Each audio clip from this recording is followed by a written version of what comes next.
following on from our sensor locations, one here for you now that's a little bit more specific towards the retail market.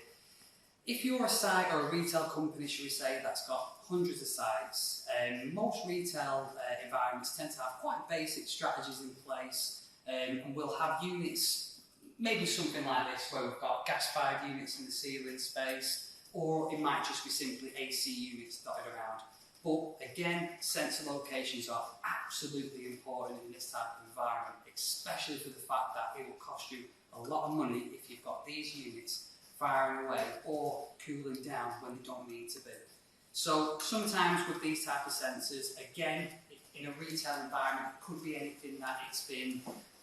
had a retrofitted in the store, the shop's had a refit, and maybe these sensors are hidden behind the shelving, the racking. Maybe the electrician found it difficult to wire in the sensor and just put it in the easiest location he could. These are the things that you definitely need to look at in those type of environments, especially when money is a big thing for the retail markets, and you've got to make sure that these are going to be working correctly and controlling the temperature of your space well. So again, sensor locations, really important, keeping them at eye level, keeping them away from fridges, freezers, especially keeping them away from open door entrances, warehouse entrances, and just making sure that they're in a good spot and not being influenced by anything else, because obviously pennies and pounds cost us, especially when these units are running, but when they don't need to be. So